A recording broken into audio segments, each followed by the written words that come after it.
आता बातमी रोहित पवारांची आहे। रोहित पवारांनी उद्धव ठाकरेंची भेट घेतली आहे। अजितदादांच्या अपघातासंदर्भातील सगळी माहिती उद्धव ठाकरेंना दिल्याचं रोहित पवार म्हणाले। दादांच्या अपघाताच्या तपासाला गती देण्यासाठी शिवसेना सर्व ताकदीनं पाठीशी उभी असल्याचं उद्धव ठाकरे यावेळी म्हणाल्याचं रोहित पवारांनी सांगितलं।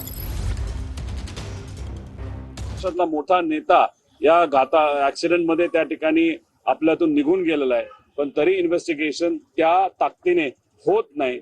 त्यामुळे एका मोठ्या पक्षाचे नेते म्हणून तुमच्याकडे एवढे खासदार आहेत, आमदार आहेत, तुम्ही सुद्धा या इन्व्हेस्टिगेशन मध्ये कुठेतरी गती यावी आणि अजितांना न्याय मिळावा ही जी लोकांची भूमिका आहे त्याला पाठिंबा देण्यासाठी आपण सुद्धा ताकद द्यावी अशी विनंती मी केली आणि त्यांनी ती स्वीकारली आणि स्वतः आणि त्यांचा पक्ष आणि सर्व खासदार आणि आमदार मिळून सुद्धा या विषयासाठी आपण लढूया एकत्रित असं त्यांनी त्या ठिकाणी मला सांगितलेलं आहे।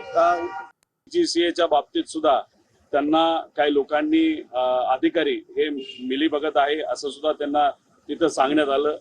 FIR बद्दल तर सगळ्यांनीच म्हणजे आश्चर्य व्यक्त केलंय की महाराष्ट्रात FIR कसा होत नाही।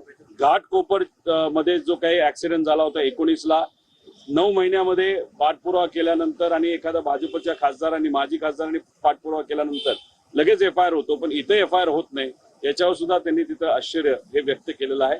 त्यामुळे जे मुद्दे मी घेतले त्यातले बरेचसे मुद्दे त्यांना सुद्धा त्या ठिकाणी मान्य आहेत।